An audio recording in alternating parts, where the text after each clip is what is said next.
everyone, my name is Meryl Jaffe, and welcome to continuing John Lewis's March, Comics to Teach Civic Awareness.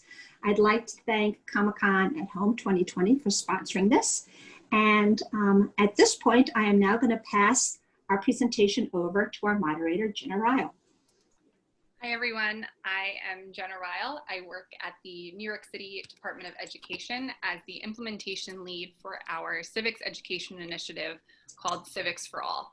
We are joined by quite a large panel, and I'm going to ask the members of that panel to introduce themselves now. We'll start with my colleague, Brian Carlin. Hi, I'm Brian Carlin. I'm the Senior Instructional Specialist for Social Studies for the New York City Department of Education, and I work with curriculum development and training for teachers throughout New York City. Thanks, Brian. We are also joined by Andrew Aydin. Andrew, if you could introduce yourself.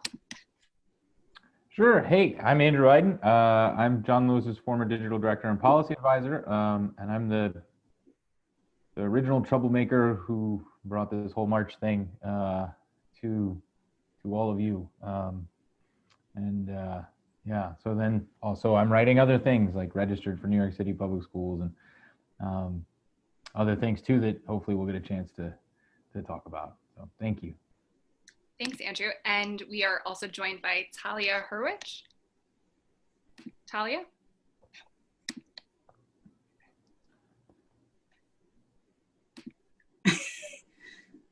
Hi, so I'm Talia, sorry for that. I'm a doctoral candidate at NYU. I study graphic novels in the classroom and in a whole slew of different contexts, including English language arts, including STEM, including social studies. And I'm really excited to talk about March and its legacy. Thanks, Talia. And Meryl Jaffe, obviously, is here as well. If you want to give yourself a brief introduction, Meryl. Hi, I'm Meryl Jaffe. I am an educational consultant. I'm an instructor with Johns Hopkins University Center for Talented Youth Online Division. I co-wrote Worth 1,000 Words using graphic novels to teach visual and verbal literacy with Talia Hurwich. And it is a pleasure to be here with this very esteemed panel. Thank you. Thank you. And also joining us today is Fred Van Lente. Fred, if you could please introduce yourself. Hey guys, I'm Fred Van Lente. I write many comics, a lot of fiction comics, but I guess more relevantly here, nonfiction comics. Most recently, the comic book story of Basketball, which just came out from 10 Speed Random House. But more relevant to our panel, I did Action Presidents and Action Activists with the person who is about to follow me in introductions. Thank you. And Ryan Dunlavey is joining us as well. If you could please introduce yourself. Hi, I'm Ryan Dunlavey. As Fred said, I'm his chief collaborator on nonfiction comics like Action Activists, Action Philosophers, Action Presidents, not action comics, and I mostly with him and mostly nonfiction stuff. And so he's, bosses me around a lot, tells me what to draw. Thanks, Ryan. And Dr. Yohuru Williams, you could please introduce yourself. I'm Yohuru Williams. I'm a historian and the founding director of the Racial Justice Initiative at the University of St. Thomas. And I'm excited because I think it's so great that comics are seeing a renaissance in K-12 education as a teaching tool. It's always been a phenomenal way to reach youth, and I'm excited to engage with the panel today. Excellent, thank you. We'll start off with some questions for the group in general, but let's go to Meryl and Talia first. And as we start this conversation about using comics to inspire civic action and awareness, would you please give us some context for using comics as a resource when teaching about those things? Talia, why don't you start? Okay, sure. I think that comics are such a good way to kind of change up the conversation, do so in a way that students are a little bit less accustomed to. And when you're less accustomed to things, it means that you actually start thinking a little bit deeper about stuff because you're not just trying to teach to what the teacher wants you to say, or you don't want to answer to what the teacher wants you to say. I think that it's a really fantastic way of getting at a certain emotional effect and a connection. And the artwork really connects with students in ways that they often can't explain themselves. And I'm going to let Meryl continue to talk a little bit about this because it really is such a robust medium in which you can talk about really serious, really serious issues, such as racial justice and American history. Yeah, I think Talia touched upon it. I think research clearly is showing now that the visual component of graphic novels is a wonderful tool of empathy. And I think empathy is so important, especially when raising civic awareness, when talking about things in general. So it also, it's very, we all know that it's very motivating. Graphic novels are also really good for close reading because there are so many ways to analyze. You analyze the visual, you analyze the verbal, and as Talia said, it really makes you think. You also, another wonderful benefit of comics is because it's visual and iconic, there are cultural influences that you just can't ignore. And so when talking about civic awareness, cultural influences are very important, and you see that in the comics as well. And I also think that they can help you analyze multiple perspectives because, again, it's being presented in multiple perspectives, and I think it just adds a richness to the discussion. And it also engages all kinds of readers, all kinds of learners. So they're a great tool for teaching. Thank you. Yeah, and as we're talking about comics to inspire civic action and awareness, we are talking about them specifically within the context of Congressman John Lewis's legacy, particularly March. And so, Andrew, to start us off, can you tell us a bit about March and how the idea to create a comic book based on Congressman Lewis's life came to fruition? Congressman used to make fun of me. He would say that this is my chicken story. It all started back in 2008. It was, I was working on the congressman's re-election campaign, and we were coming down to the end of the campaign, and folks were starting to talk about what they were going to do afterwards.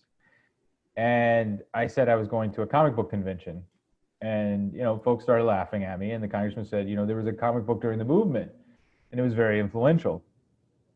And that was the first time I'd heard of a comic called Martin Luther King and the Montgomery Story.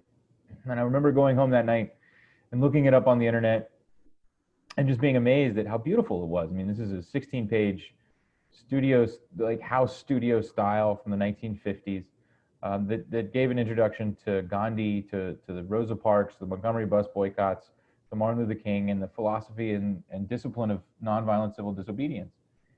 And that summer had been about answering the question of how do we teach people who John Lewis is? Because I think one of the strongest memories I have of that first year working on the congressman's staff is that there was a lot of smart intellectual folks who knew John Lewis's history, but the vast majority of people out in the public really didn't understand who he was and all that he had done during the civil rights movement and afterwards. And so as they were trying to answer that question, everybody had the same sort of I say basic in sort of the way the kids use it today, idea of, let's do a documentary, like let's go give a presentation in schools and stuff like that, just like bread and cheese type of ideas. And after having seen that comic book, Martin Luther King and the Montgomery Story, and thinking to myself, why isn't there a John Lewis comic book? Sort of raised my hand in that conversation and said, I think John Lewis should write a comic.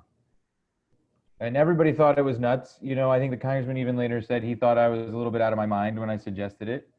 But the more I thought about it, especially growing up as a comics fan and, having sort of seen the way my generation's attitudes were changing, the broader public's attitudes towards comics, I felt like it was a really important idea. And so I kept bothering him. I mean, I just kept being like that guy who was just like, no, really, you should do this. And finally, he turned to me after, I don't even know how many times, and he said, okay, I'll do it, but only if you write it with me.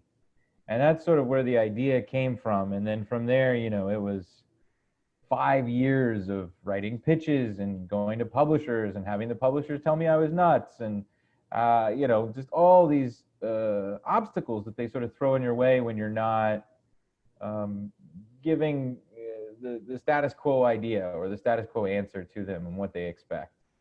And, you know, the moment when we knew that this would actually work, not just as a book that would do well or sell well, but to achieve its intended mission of inspiring young people, much in the same way that Martin Luther King and the Montgomery story did. It came just before the first book was released, and I got a phone call from a reporter at the Wall Street Journal, and he said, you know, I got an advanced copy of your book, and I read it, and I don't usually do this, but I wanted you to know I gave it to my 9-year-old son, and he went and he read it, and then he put on his Sunday suit, and now he's marching around my house demanding equality for everyone. And that was it, right? That was the moment. The idea that we had answered the question of how do you instill a social conscience in every 9-year-old, 10-year-old young person in America. And with this generation coming online, growing up on the internet, growing up with this visual language that the internet has bred, this is their language. This is how you reach them. If you want to reach young people today, you know, the difference between a comic book panel and a tweet or a meme is simply whether it's on the computer or whether it's on the printed page. And it's this visual literacy of sequential narrative that is going to, if it hasn't already, become the dominant narrative and the dominant language of this generation, and in the vehicle by which we must use, the vehicle for which we must use to reach them. So, thank you. Andrew, that story made me think of those really great pictures of Congressman Lewis at ComicCon leading the marches of the children around the ComicCon. Right, that's the idea. You got to dramatize it, right? Like, and that was just another step. And I remember when we were doing that march, again, our publisher thought we were nuts. They're like, you know, why are you going to lead a march to the ComicCon? And it ended up becoming an annual tradition. We did it 3 years in a row. And you see John Lewis, he was so into this. This is Yeah. Everybody has this idea of John Lewis being carved in granite. But the person that he really was he was just up for things, right? And like, he wanted to cosplay. He goes to these comic conventions and he looks around. He's asking all these questions like, who is that? Sir, that's Wolverine, you know? and you're explaining, he's like, well, I want to dress up. And you're like, okay, who are you going to dress up as? And he's like, well, me, obviously. And he gets so into it. I remember we spent weeks and weeks trying to find a replica trench coat and a replica backpack and all this sort of stuff. And then when it really came down to how do you do it, you can't dramatize the conflict without the young people. So when these kids wanted to speak with him after the panel, it only made sense that he would lead them on a march. And in a way, I think that dramatized more clearly than just about anything else we did what our intentions were for March. I love that. Brian, I'm going to come to you because the New York City Department of Education used March in the social studies curriculum. And I believe Andrew can correct me. I think it was one of the first school districts to put it into a citywide curriculum. So that was something that has been expanded with the creation of additional curricular resources, the use of comics in the DOE's curriculum. So what was it that made you want to include March in the social studies curriculum, and how did you integrate it? Well, you know, it's kind of interesting that, and some of the stuff that Andrew had mentioned before was things that, as an educator, as someone who grew up, you know, loving history and loving comics, there's a lot of parallels there. One of them was the fact that we were doing workshops through the Department of Education, social studies workshops, and we were trying to do through Teaching American History grants, we were teaching about other people of the civil rights movement. Student movements, and John Lewis is one of the examples. It wasn't just about John Lewis. We talked about Diane Nash, Freddie Lou-Hamer, and I learned this from Andrew later on about the 9-word problem of the civil rights movement. Dr. Martin Luther King, I Have a Dream, and Rosa Parks, and that, what do people know after that, right? How do they compartmentalize the civil rights movement? So we were trying to address that by teaching about John Lewis and other people and how, and I didn't know about it. And I, as an adult, I learned about him later on when I was at the Paley Center, and I saw him speaking at the March on Washington. How come I never heard of this guy? And here I am, responsible for education. So we're developing workshops, and we hear about marches coming out. And I'm like, oh, and we're developing curriculum, and this is a great way to get his story told out there. and it's such a phenomenal book.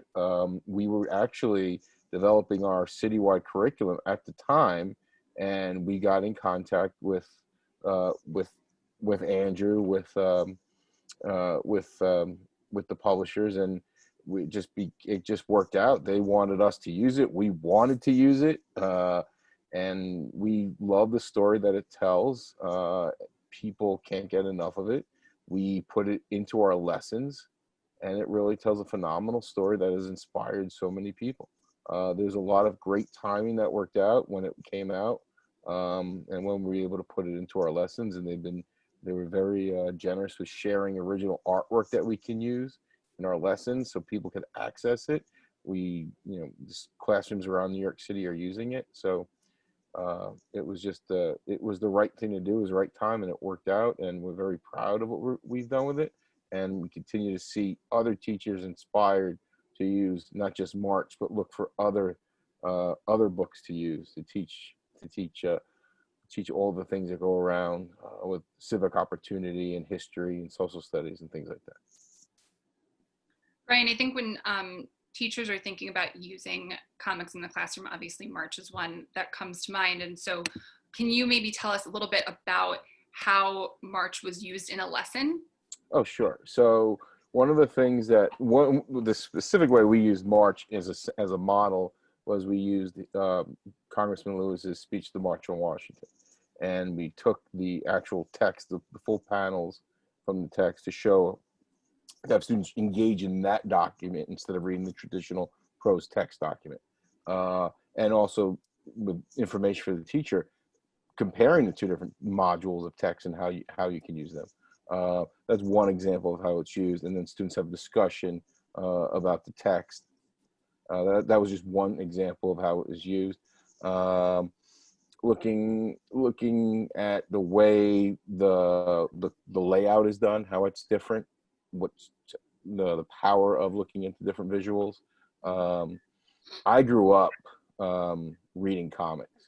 Comics are a powerful tool to learn how to read and addressing context and things like that, which you might not get from traditional text. There's a lot to it in the depth of the comic. So that was the one way that's the one example we used, how we used March. Great, thank you. Yohuru, obviously we're talking about March as being a prime example of a comic well suited for teaching civic action and awareness. And I've had the opportunity to hear you talk a bit about using other comics that are well suited for teaching these concepts to students. What are some other suggestions for teachers to consider using comics in the classroom? Well, I think that's the great thing, Jenna, is that it's limitless, really. If you think about the history of comics in the United States, we go back to the Golden Age or the Bronze Age, 1938 to 1956 for the Golden Age, or the Bronze Age, which encompasses much of the political and social upheaval that we associate with the 1950s and 1960s. Tremendous opportunity to see the text or the comics themselves as a reflection of those historical moments. So the heroes that are born in that moment speak to the realities of that time, the situations that they face, the enemies, and the cultural cues that they communicate. And you're getting this not only in the text, which is wonderful for teachers, but in the context of the images as well. So there's this great opportunity then to engage with not just the text, but the artwork and what it communicates. Anything, in my opinion, from Marvel or DC in that period is powerful because they were actively dealing with those issues. So we can think about in that golden age, a Captain America and a Superman and how they embody American values or what Americans at least projected to the rest of the world, what they aspire to be. We can also think about in the 1960s and 1970s, what happens with heroes as they begin to tackle issues of drugs and race and sexism in really kind of concrete ways that elevated conversation beyond the comics themselves. Because ultimately, as Andrew and Brian have demonstrated, it's not just that young people read these comics, but years later, we're still influenced by the lessons that they were exposed to in those comics and still looked at those as a medium by which to communicate. It's why, in some sense, I'm so excited about Action Activists and what New York City Public Schools is doing, because they're kind of recreating and creating an opportunity for this next generation to be exposed in that same way in these formative periods. But I'd say that if you're a teacher and you're thinking about comics in the classroom and how to do this, anything from those periods would be appropriate, anything that you could do, but also something that Andrew spoke to, going back to Joseph Campbell's 1949, The Hero with a Thousand Faces, what we love about John Lewis is the journey. And I love talking about John Lewis as being one of the X-Men in some sense, and thinking about when that was created. But the uniform he had on the day that he was on the Edmund Pettus Bridge, and asking my students, you know, what's in Batman's utility belt? Well, what was in John Lewis's backpack? What did the trench coat represent? What was he reading? What was he thinking about? And in a way that Batman may be exciting but inaccessible, John Lewis is actually very accessible. We can read what he was reading. We can think about how we can make a statement, make actions. And in that sense, we can move from the comics to their manifestation in terms of merchandising, the action figure, because comics are action figures, and what they communicate to young people is how to take action. Thank you. That was awesome. So we've talked a little bit, and Yohuru, you gave a little preview to action activists and the DOE creating comics. So following the very well-received inclusion of March in the New York City Department of Education's 8th grade social studies curriculum, the team at the New York City Department hosted workshops for teachers specific to using comics to teach. And then we began the task of putting together a civics education initiative a few years later. And it was decided that civics comics created specifically for New York City students should be part of that undertaking. And so Fred and Ryan, who have joined us here, it was your Action Presidents series that inspired the team at the DOE to reach out to you both when considering creating comics as part of the civics curriculum. Can you please tell us about Action Activists, the comic that you created, and the development of nonfiction comics from your perspective? Well, Ryan and I kind of fell into nonfiction comics more or less by accident. I like Kraken Wise, and Ryan is great at drawing in a variety of different styles, which served him very well throughout his professional career and lets him be kind of a chameleon. So it's great to sort of deal not just with, because we started doing a comic about philosophy called Action Philosophers, and then we went into the comic book history of comics, and then obviously American history with Action Presidents. And what's fun about Action Activists is it's kind of a synthesis of all those things, where the book not only talks about sort of the theory about how our government works, but it also talks about the history of some of the civil rights actions that have taken place here in New York City, and it also deals with a fictional character, Nia, who you see on the cover, who starts out as a 6th or 7th grader, learning how to protest and be an activist, and then she transitions from working outside the system, and then we visit her when she's an adult, and she actually runs for New York City Council. And so we try to tell readers not just about how you can fight for change in the streets, but also within the actual halls of power. Yeah, Brian and Jenna and Joe had come to us with a list of parameters about what we included, and luckily we had of what to synthesize into this one comic that was going to go out to middle grade students. And luckily we had a lot of practice already. Like as Fred said, we kind of fell into the nonfiction thing by mistake, and just tried to bring the same thing that we had been doing with President's comics and philosophy comics and everything else, and just turn it to civics in our own hometown, in New York City. That helped too, also. Awesome, thank you. And for those of you watching the panel who are not in New York City, Action Activists is available for you to access as is registered, which Andrew will talk about in just a minute. So we'll be sure to make sure that that link is included, and we give you instructions on how to get that comic for yourself and your students.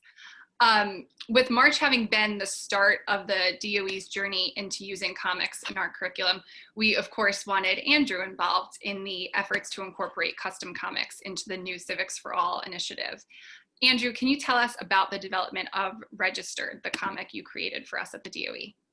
Sure. Let me brag on Fred and Ryan just 1 second beforehand. I don't know if you guys remember this, But when I was all of 21, 22 years of age, I convinced my school when I was in college to pay for a group of us to come to the first New York ComicCon in 2006. And you guys were in a row near Peter Laird. And I actually came to your booth and bought Action Philosophers and the t-shirt, which I'm now too fat to wear. That was one of the first memories I have of ever encountering a nonfiction graphic novel. So for what it's worth, you guys were one of those early seeds in my life. So it's a real privilege and an honor to be able to come back and now work with you guys years later on something.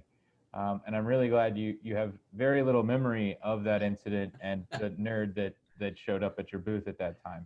You're still a nerd, Andrew. Well, that was No, I'm not giving that up. No way, yeah. That was a con that was shut down by the fire marshal, so we're just happy you actually got in to see us. Yeah. But we really appreciate it, Andrew. Yeah. I ended up having a girlfriend wear that t-shirt for a long time. And so I thought of you guys often. Thanks. I still have several of those floating around my house somewhere. Really? Used as, yes. Girlfriends? But no, yes. Oh, don't tell my wife. Used as various, pajama shirts and whatnot. Hey, if you find a double XL, you let me know, man. Oh, all out. Sorry. Okay. So with that preface, the idea for Registered came after New York City approached us. I'd been working with Kelly Sue DeConnick and Matt Fraction and Valentine DeLandro for a while on some, sort of a thinker lab space for how we do nonfiction comics and how we carry on the work that March started. And so when you guys approached us, there's this brilliant blank canvas that you offered of, how like just tell a story to inspire kids and educate kids. And we got to look at your rubric for all the educational standards, which is fascinating to me, having come from the congressional policy side, getting into the real nitty gritty of what those standards are. And so we thought about it, and really, we started with the idea that this would be sort of a Charles Dickens-like tale, that we would use a similar framing device to A Christmas Carol. If you know me, I love me some Christmas. And it came from there, where it was the idea of, the ghosts that go with us to the polls each election. That America has a past that is unfortunate when it comes to who we've allowed to vote. And we wanted to show that. We wanted to demonstrate that. I think in our thought process of what story to tell, we felt like March had covered the civil rights movement. It would be impossible to cover all of the suffrage movement in 24 pages. But when you looked at the immediate needs of the New York City school system and students right now, the history of why 18-year-olds have been granted the right to vote was essential.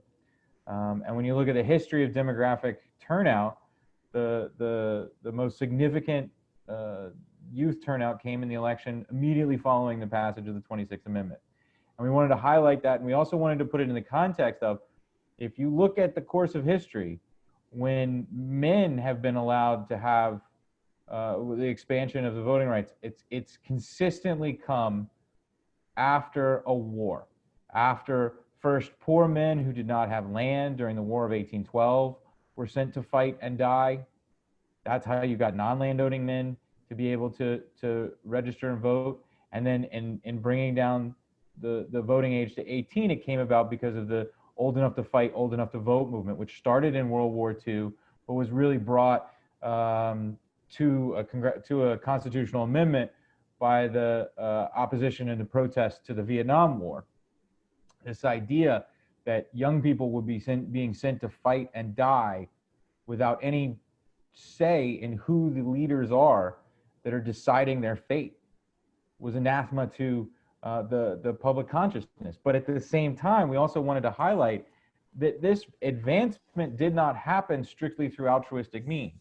this advancement largely happened in, at least on Nixon's part and his willingness to support it, because he was trying to address the youth-led protest movement against the war in Vietnam.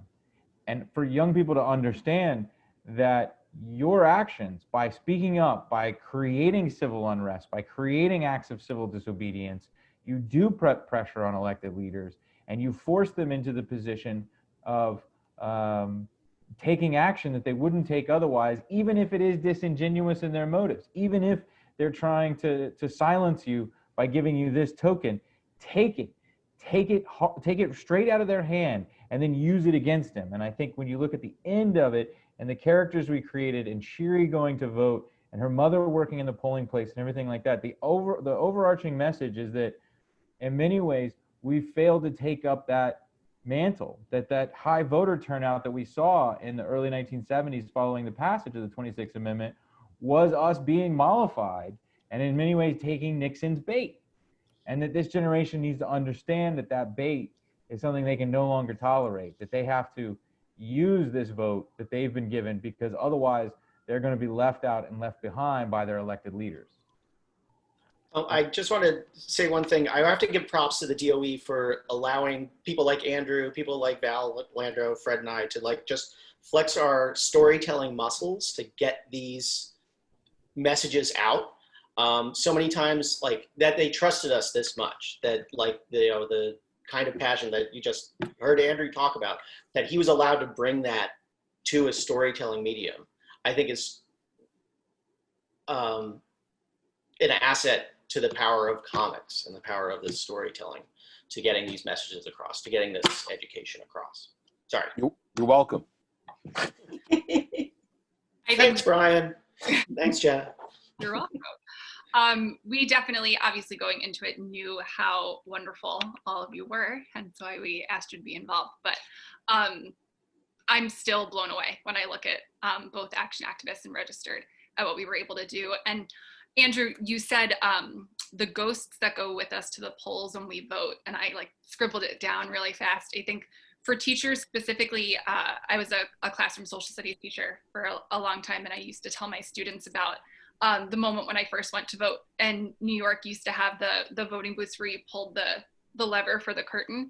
And I had a very emotional response when I pulled that lever the first time that I voted. And I used to share that with my students to try to get them to understand that idea of the ghosts that go with us when we vote and what I was thinking in that moment. And Registered is such a great tool for teachers to also drive home that point and to share with students and get them thinking about that.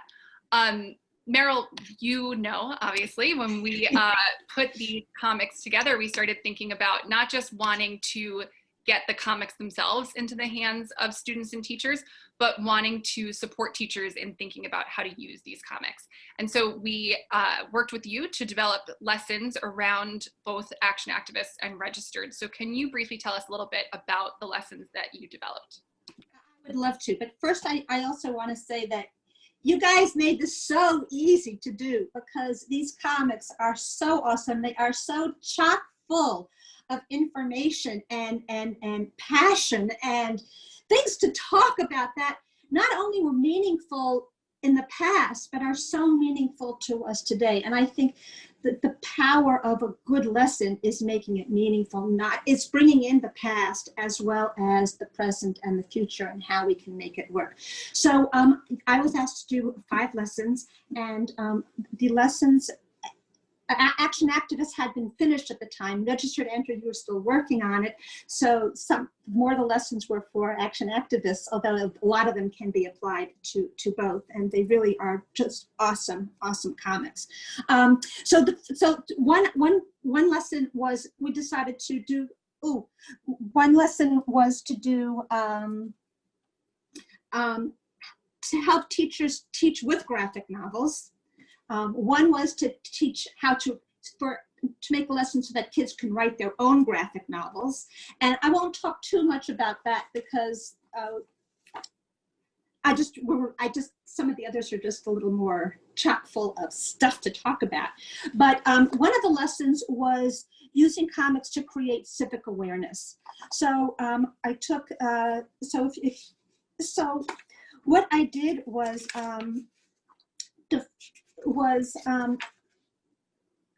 creating comics to raise community awareness. That this was the one where they would create their own.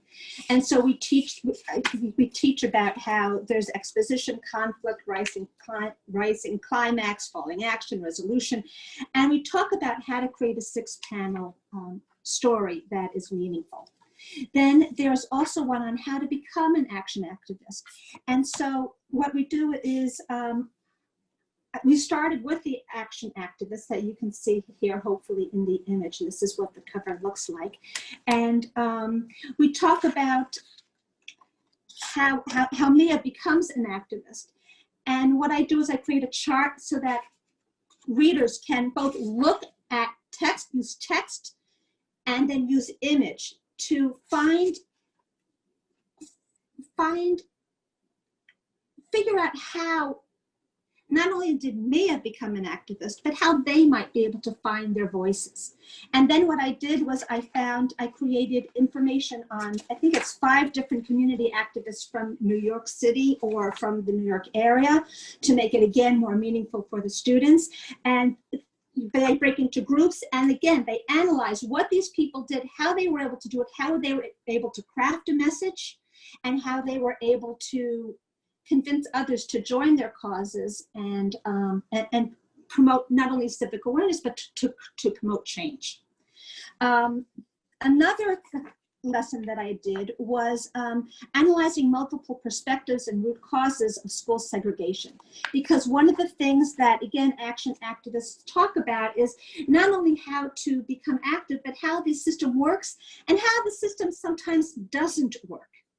And they bring in segregation. And I think that segregation, what's so fascinating about segregation is that we still suffer from segregation. It's still an issue. So what I did was we start with talking about the action activists, but then I bring in primary sources from just different people who were talking. From Mayor Lindsay, I believe, is one of them. And we talk about, I can't remember, I'm looking through the lesson plans now. I can't remember all of the resources that I have, but I can certainly share it with anyone who's interested. But the point is that there are always multiple perspectives and there isn't always one answer. And so I think that to be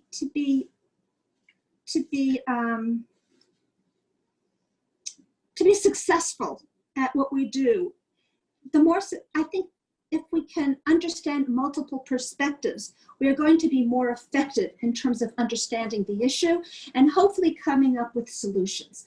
So again, it was an absolute pleasure to work on this and registered a lot of the lessons from action activists can be used registered, and I look forward to doing more when the opportunities present. But these guys made it so easy, and it's a pleasure. And please contact me or anyone else, and I'll gladly share the lessons. Thank you.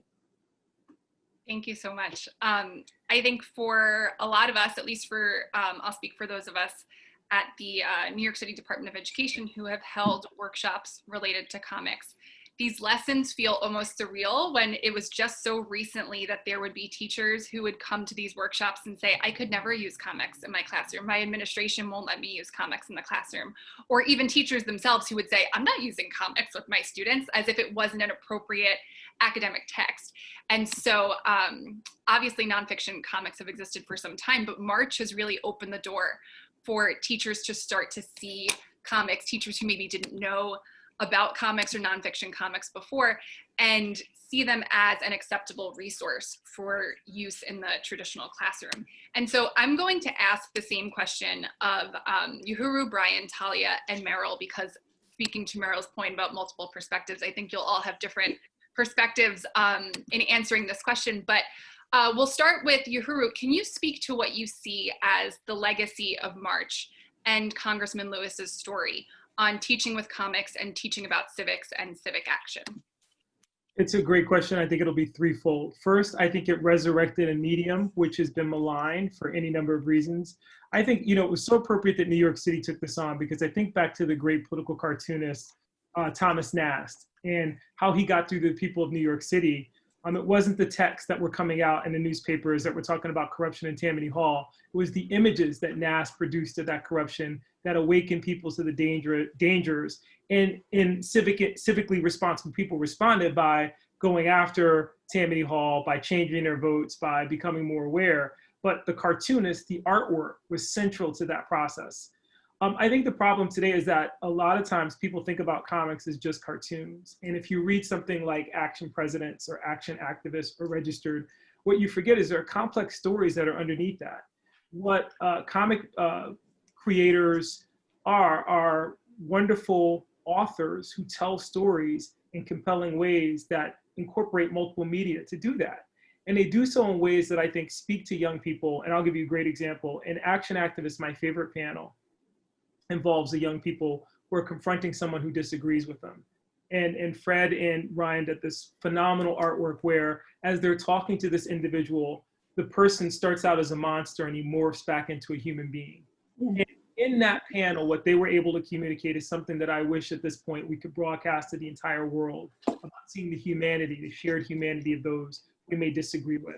So it's really powerful there to just make human connection. And then last but not least, I think it brought the legacy of March will not only be to commemorate John Lewis's legacy, but to bring some of his humanity back in. It's great to hear Andrew tell stories about John Lewis.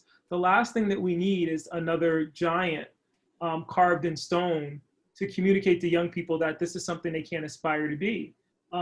March makes him human in a way that those young people and Action Activists and Mia and Registered become very real. They become, you know, I'm Mia and Registered. I love that. You know, that's my story, urban youth. And so suddenly what I see in that, which translated by virtue of that story, is a blueprint for how I can be engaged and how I can be active. And I think young people need that today more than any other period in our history. Thank you, Yohuru. Brian, the same question for you. Can you speak to what you see as the legacy of March and Congressman Lewis's story on teaching with comics and teaching about civics and civic action? Well, I think starting with the legacy of Congressman Lewis in March, the idea that this vehicle to tell his story is there and just gets even more popular to be used as more people find out about it. And like I said before, fortunate that when we were developing our curriculum, we were able to put that in there as it was coming out. I think even when we put it out, book 2 was just getting ready to come out, and so we were able to put book 1 and 2 and book 3, and they're just that opportunity for classrooms across. You're talking 1.1 million students in New York City, and it's part of our core curriculum, our core passport to social studies curriculum. So that's a lot of people that are using it, a lot of people that are going to be inspired by that. And it isn't, and each volume has a different inspiring story to take away. And the realism behind it, and the fact that you can teach history using comics. So I sort of go a couple ways. One is, first of all, the market has exploded since, because people are trying to capture on that, which means there are other good quality books that come out. There's also not so great quality books, but you know, we have things like Action Presidents and all these other things that people can take an opportunity when they're teaching social studies and look into things like that.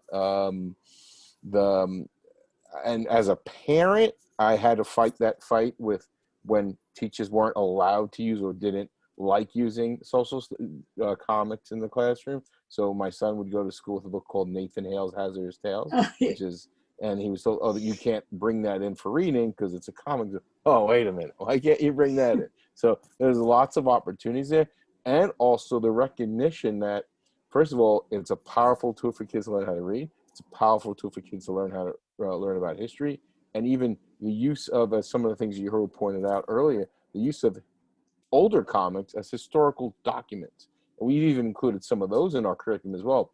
The Martin Luther King, the Montgomery Boyce bus boycott story is part of our, we put pieces of that into our curriculum, looking at comic book covers, looking at different stories. We've done workshops on those. Teachers are expanding their use to see how comics were ahead of their time in reflecting what was going on in the world. From everything from civil rights to the Holocaust, Vietnam War, all these things from the 50s on up, things that we've been able to see teachers using in the classroom. And one of the nice things, and hopefully we'll be able to do this in person again one day, because the nice thing about whether it's a ComicCon or just workshops is seeing teachers and coming and learning. And just to show you how much it's changed, the first year I went to ComicCon, and I met Meryl the first year I went to ComicCon in New York City. I went to the Jaffe Center. I got out of work a little early. I got to go. There was a panel. It exploded even since then. Educator days, people are using them. Students enjoy them, and they learn from it. It's not just, oh, it's fun to read. It's really what they're getting out of it. And I think becoming more informed students, because of the access also, it puts things on a more accessible entry level for students. Yeah, that's what I got. Thank you. Talia, coming to you with the same question. Yeah, basically what's been said really applies. I think that one thing worth noting that March has really helped do and bring about is make educators more discerning in their selection of comics in graphic novels. There's a long history of comics used in the classroom going, back to the 30s. What's different is the quality isn't always there. Often it's done with, very pedagogically looking down with the message that if you're ever kind of lectured at, of course you're going to be a little bit hesitant to listen to someone lecturing at you because you're a kid and you're trying to figure out your own world. And this is what identity formation is all about. And so, I think what March has done is it brought into the educational sphere a very teachable book that is so complex, so nuanced. And what educators found out is when you increase that quality of the text that you bring in, you get better outcomes out of it. And so it's not just anymore about motivation. Motivation's a huge part of it because, motivation's a huge part of it. But it's also about once they buy into it, what are you taking away from it? And they're learning how to think about these types of questions, and it's so exciting to see. It is very exciting. Meryl, same question for you. Okay, I have two points that I just want to bring in terms of the legacy that I see.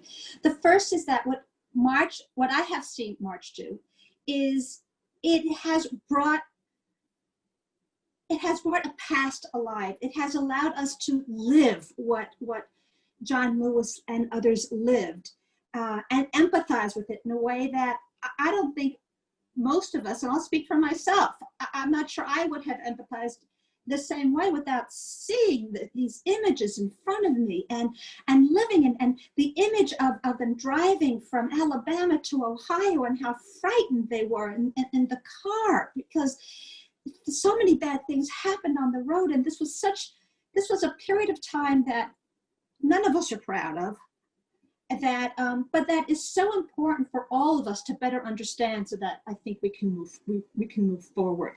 And I think March and the images and the text, it's just magnificent. It brings it alive.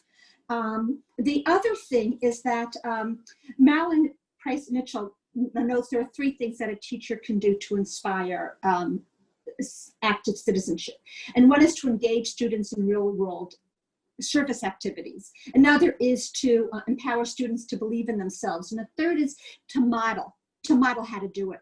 And I think, in my opinion, John Lewis epitomized that. I see it not only in his book, but when he spoke at the conventions or when he spoke with the DOE, he became so engaged. He lived it, he modeled it. And I think that is such an important lesson. He was just such a civil servant and he loved it. And what I saw, and Andrew, you can talk more about that, but what I saw is how much he loved working with the kids and modeling and showing and not preaching, although he was a great preacher, and I love that chicken story, but it was modeling. And I think March does such a great job of that. And I thank Andrew and everyone for that opportunity. Thank you. And I think also, just as we wind down a little bit here, it's important for us to say that as a group and as a country, we all feel that loss of Congressman Lewis, but we also recognize that for Andrew, for you, that's a personal loss. And so I want to give you the opportunity to wrap up our conversation here as both the co-author of March and having had a close relationship with Congressman Lewis, to speak to what you hope to be the legacy of March and the Congressman's story as it relates to teaching civics and civic action. You know, the last time the Congressman appeared on stage in his life was last December with you all at the New York Historical Society. And I think he knew he was sick. But even though it was snowing outside and it was cold, and you know, this is a man from rural Alabama, cold was not something he ever had to deal with much. It was something that he really did not appreciate. He went, and he wanted to go, and he pushed to go. And I remember riding up on the train with him and talking about it. And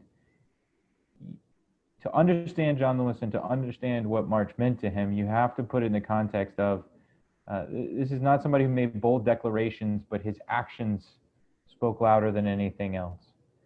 And the fact that he would show up, that he would, and I think that was the second or third time he'd participated in some event with the school system, just your school system alone. That's how you knew how much he loved these books and what you were doing with the kids. And, you know, people sometimes look at the book in the abstract, but they forget how difficult it was in those early days to get people to believe that this could be something important. That it was difficult to get people to believe that this book could matter, that this book could do what he set out for it to do. And so he spent, I mean, we probably did 2 or 3, maybe even 400 events over the 6 or 7 years that we were touring behind this book. And it was, you know, not fancy places. I remember we went to a teeny tiny little elementary out in the Bronx, and then we drove from there to the New York Federal Reserve Bank where and I will never ever forget this. We said to all these, like, you know, super important types, they said, you know, you have to help us. March must be taught in every school in America. And they laughed at us. They laughed in our faces. They thought it was such a comical and ridiculous idea. They couldn't even hold it in out of respect to John Lewis. And it was a year after that that you announced that New York City was adopting March into their curriculum. And I will never forget forwarding that email back to the people of the, and they were delightful about it. They were happy for us. But you got to remember that this was a man who did not accept the status quo. Just because that's the way it had been done doesn't mean that was the way it should be done. And just because someone hadn't done it before doesn't mean you shouldn't try to do it a different way. And when I think back on our time together, I worked for him for almost 14 years. I started in his office answering mail. And I never had a dad.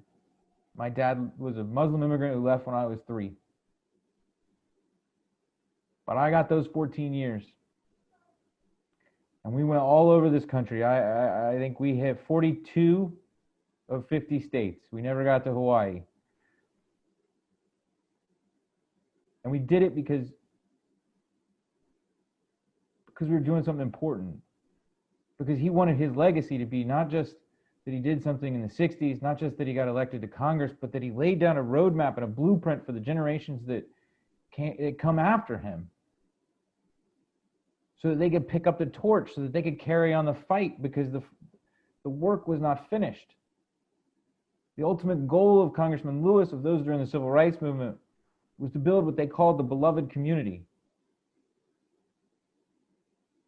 And we're not there yet.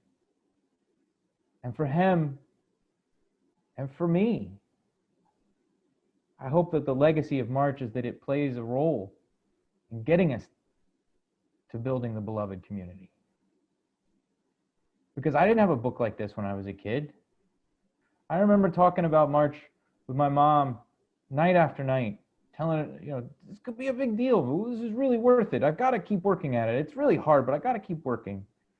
And my mom would just say, make a book for that 9-year-old you once were, who was angry his dad left, who was angry that having a single mom meant that you had to watch someone be systemically discriminated against, and who needed a way to fight back, who desperately wanted a way to gain control over their own life. And I think that's the same anger and frustration that John Lewis had when he asked his parents why. Why racial discrimination? Why segregation? When he saw those signs that said colored.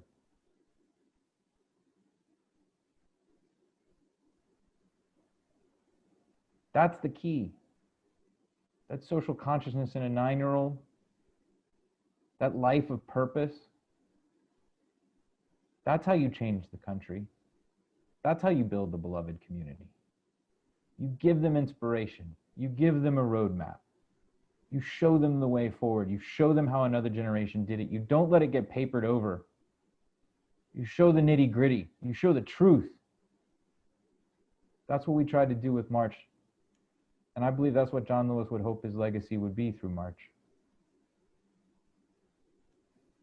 Thank you, Andrew. And I think I speak for all of us as an educator and as an American. We are so grateful to Congressman Lewis for being Congressman Lewis, but also for particularly bringing this in a medium, bringing his story in a medium, modeling for our next generation, modeling for us and for the next generation.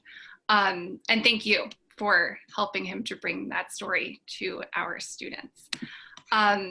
As our final question, as we take a minute and just think about, I think, the gravity of March, and we've kind of touched on it as we've gone through, that there have been other comics that have emerged since March Book 1, because it was a door opener.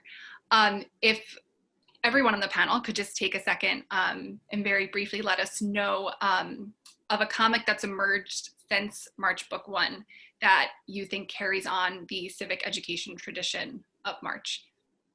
We'll start with Meryl. Oh, okay. I actually I thought I would use the power slide. Yes, sure. Okay, so we'll hold on you. Yeah, hold on me, yeah. Okay. I'm going around my screen here. Talia, you are next to Meryl on my screen. Do you have something you want to add? Oh man, there are a lot of great books that can be highlighted, and I know that some are coming in the future, so I'm gonna try to actually start in an interesting place or in a slightly different place. And it's a book called Photographic. It's about Graciela Iturbide. And at the heart of it, it's about her story becoming a celebrated Mexican photographer. But underlying this story is also recognizing and making the reader recognize that when we think about Mexican art, just like American art, it's not one thing. Every country has a lot of different histories to it, a lot of different elements to it. And if you are to understand a culture, if you are to understand a country, there is more to it than just a single story. And it's a very interesting thing to put next to than what we think of as America, what we think of as any country, really, and what it means to be a culture. And is that even possible in its own strange way? In what ways is it possible? I'm going to now pass it on to someone else to continue this list. Thank you. Yeah. Brian, can you share with us a comic that's emerged that you think could carry on the Civic tradition? I'm going to speak about a couple because that's usually what I do. So but I'll go quick, which I probably don't do too often, but I'll try. Well, one is an interesting one. It's not a new comic, but it's an older comic that I think because of the March being so well received and accepted, it's a historical fiction one by Greg Pak, who wrote Magneto Testament. It's a story of Magneto's origin story as he lives through the Holocaust. And I think that it's a phenomenal story, uses primary documents to tell the story of everything he experienced. I think that's from 2008, I believe. So it's a book that is now can be more commonly and widely acceptably used in the classroom. Recent book since I just finished Superman Smashes the Klan, which again, it's a story about Superman, obviously fictional, but it addresses issues of civic unrest and racism, white supremacy, all these things that are done in a really, it's targeted toward a younger audience, but it's presented in a really accessible format, but doesn't sugarcoat anything, and it deals with violence and hatred and things like that in a really good story, a good narrative. So I think that's great. The other one is, and I'm going to get the title wrong, We Were the Enemy by George Takei, his biography. It tells a story that, again, is not often highlighted enough, or it's footnoted when you learn about World War II, about Japanese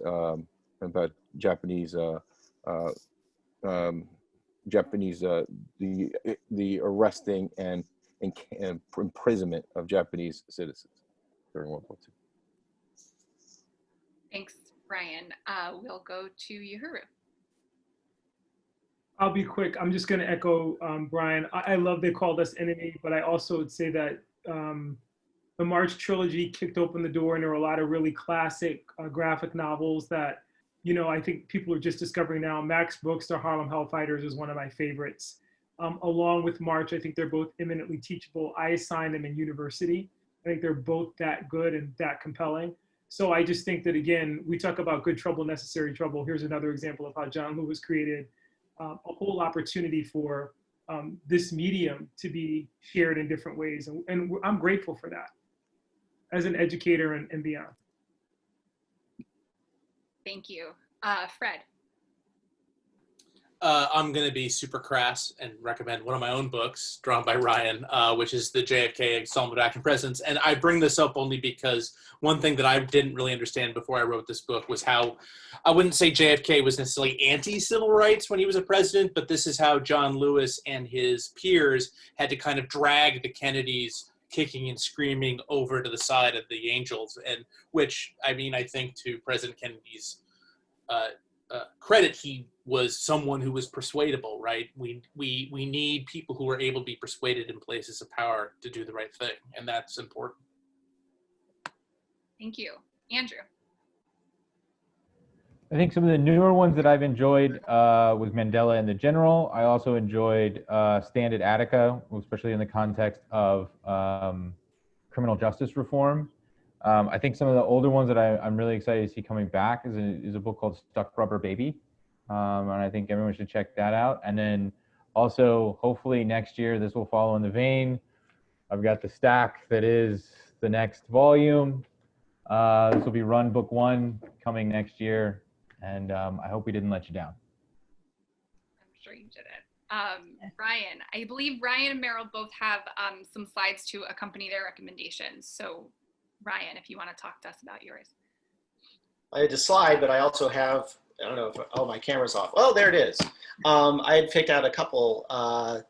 I'm only halfway through it, but Kent State by Burke Backdorf is excellent. And it kind of gives it actually makes a nice counter book to March, where it can show you what can go horribly wrong and the people behind, what can go horribly wrong in civil action and the people behind it and the mistakes they made and the biases that happened to it.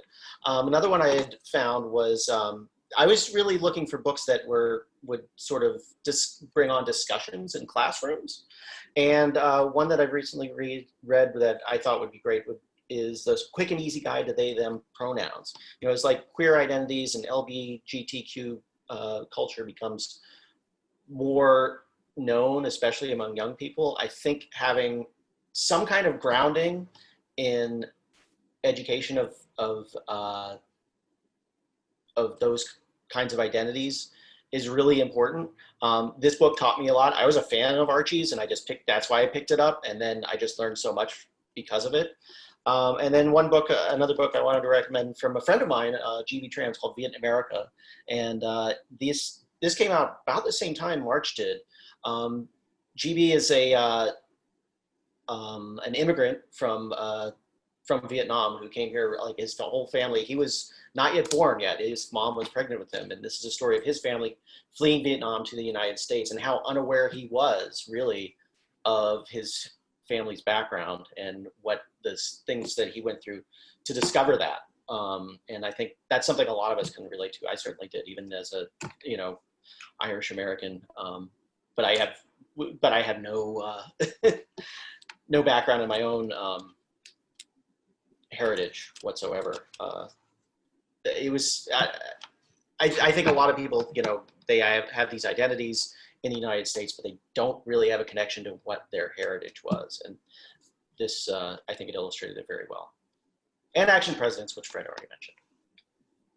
Thanks so much, Ryan. And I will turn it over to Meryl in just a second. I first want to thank Meryl for putting this panel together and bringing this group together. We do love spending time on our panels with each other. It's great to see these guys and hear a little bit more of their insight about teaching with comics. So thank you for bringing us together for this. And I'll let you answer the question and then take it from here.